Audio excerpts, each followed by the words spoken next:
slides, the air pressure mechanism works, and the cornea springs back and we check the intraocular pressure, and the ocular response analyzer he has already described. The second machine watch we use for checking corneal biomechanical properties and IOP related to that is a corneal visualization with the Scheimpflug technology called Corvis ST. This is another machine where the air puff is used to check the cornea deflation, and this works like a high definition camera which takes say more than 100 pictures in less than 30 seconds and records the whole motion of the cornea from flattening to concavity and then coming back. So we can get much better information as far as the response of cornea to the air pressure is concerned. If you look at this example, so as the air pressure, the same amount of air pressure comes to an abnormal or a normal cornea where the corneal biomechanics is weak, you can make out how different is the response of the cornea, which can be recorded by this machine. And also we get certain measurements like deflation amplitude and how much is the area or the time taken to for the cornea to come back. So these are the two machines we'll be talking about today. Yeah, so largely what we are talking about is looking at the Young's modulus in a substance when we are talking about the biomechanics. When we are checking it in vitro, it is just as checking the strain, amount of strain produced by a particular amount of stress, and that ratio tells us the Young's modulus for that particular material. But when it comes to soft tissue like cornea, we have certain non-linearity there. So as Dr. Rishi clearly described, that there is a viscosity involved there. So the spring, as the spring can come back to its normal shape, the cornea or a viscous material cannot come back like that. So as you give the stress, there is amount of stiffening that takes place, and when the stiffening is over and the peak is reached, then as the cornea returns back, that is called a stress softening. So there is a gap between the two, and that entirely depends on amount of stress given in terms of cycle time. That means the duration for which the air puff is given, and the difference between the two is largely used to measure the corneal hysteresis or the viscosity of the cornea. So based on these concepts, I will just go through quickly through existing literature. I have just taken few important papers which have good numbers so that we can understand better. Now, this study done by Gries Dulac et al. In Paris has told us in their conclusions that MBGG was associated with significantly lower CRF than POAG in normal patients, and these can be a useful tool in early diagnosis of normal tension glaucoma. Having said that, if you look at the graphs carefully, this is the population that they had studied, and in the first graph you can look at the amount of pressure range that is given for normal tension, POAG, OHT and normal. And if you look at the CRF, can I have the pointer please?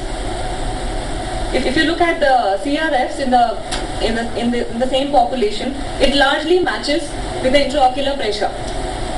So if you can look at the pattern here, the similar pattern is followed there, right? And if you look at the corneal hysteresis in these patients, so when we look at the corneal hysteresis in these patients, it was almost found to be the same. So there are still limitations, and we need to study better that whether we can actually use them as a risk factor or we can actually use it for screening of POAG. Another group that studied this was from US, Bingley et al. Actually, where they did not find much correlation of corneal biomechanical properties with the damage in glaucoma as such.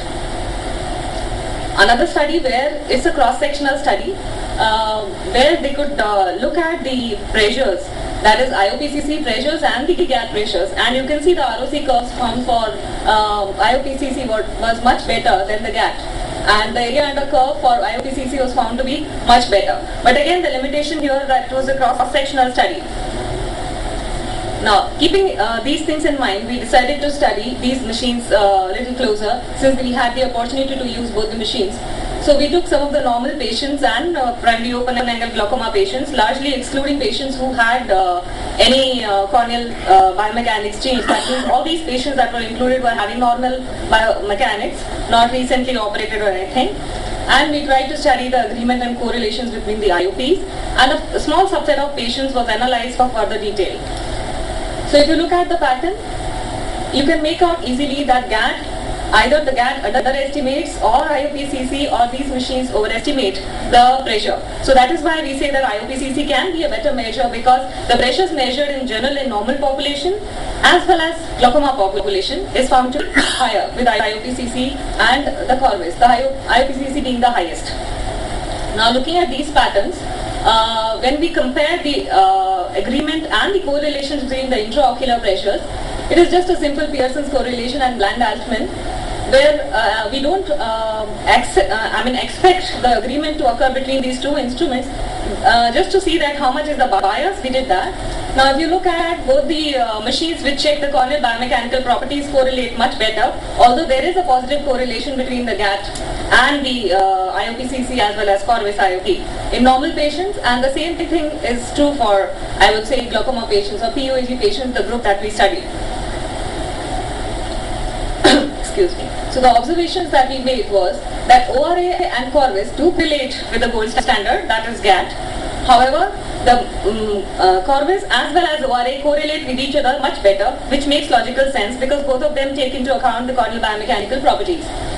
So we are yet to understand whether we are underestimating the pressures with our gold standard or we are overestimating the pressure with the IOPCC. Now if you look at closely, this is a single patient example I would give you, where we had a patient who had a pressure of say 27. So if you look at the curve that is obtained by the Corvus, here it is much lesser, and you can make a look how slowly it comes back to the normal, and the difference between the two applanation times is say almost 11. If, first is 8, the second one is 19. And we look at these video here, the response of the cornea to the air path. So it comes down, flattens and comes back again. And the same patient, once we could control the intraocular pressure, okay, the deflammation amplitude is 0.75 in this particular time. When the same patient, when the pressure was controlled and it came down to 13.5 with the help of medication, you can see everything changes. The curve changes, the ablation time change, and if you look at the deflation amplitude, that also changed. And here we look at the video, you can see how the cornea responds. So there is a gross difference between the way the cornea depresses, or we see the change in the shape of the cornea and it comes back, which is largely IOP dependent, I would say. So looking at that, we decided to check that curve more in detail, because the machine gives us only a deflation amplitude. So we thought that studying that curve may give us much more information than just looking at one number of deflation amplitude, that means the height to which the cornea depresses. So we used a non-linear regression model to check the linear coefficients at each point in the curve, and we did that with the help of image analysis by Fourier transformation, and tried to plot the area against the deflammation amplitude, which obviously correlated. Now in this subset of patients, I'm just showing you the trend of IOP. Same way IOPCC measures higher than that, and the highest pressure that we have seen, the PSEG group actually had a lower pressure than the other two, because all these patients were under treatment. None of them had higher pressures. Okay, so we are just looking at that how the biomechanical properties vary here, or how these machines help us understand it better. So we can look at the area under the deformation curve that we analyzed using this Fourier transformation was correlating well with IOPCC, where you can see the crowding of these numbers here.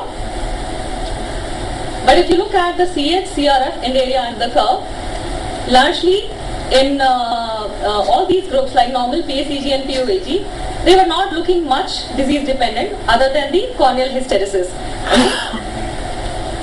The second coefficients, that is ANRMS and BNRMS, that is again non-linear coefficients under the curve, did not find much difference.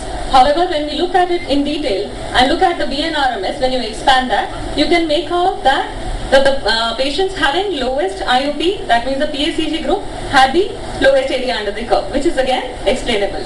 So largely what we understand is that all these properties, that is CH, CRF and DA, correlate well with the intraocular pressure.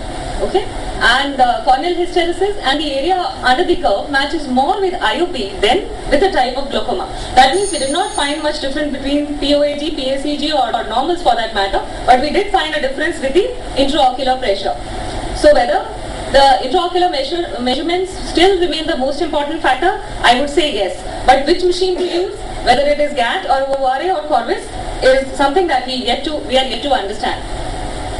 ORA and Corvus may definitely fare better in eyes with poor corneal biomechanics. For example, the patients with keratoconus or patients who have undergone lamellar surgeries or LASIK. But in normal situations, I still have my doubts. Having said that, just to give you a hint about the future things that we need to look at when we talk about these machines is, when we are looking at the corneal deformation, it not only depends on the cornea alone, the scleral biomechanics also play a role, because it is the motion of the whole globe that matters. So how much is the scleral biomechanics interfering with the measurements is something that we are yet to know, and we are in the process of analyzing that. Also, if you look at the small cartoon, which tells you that when the mass is more, the inertia effect is less. That means I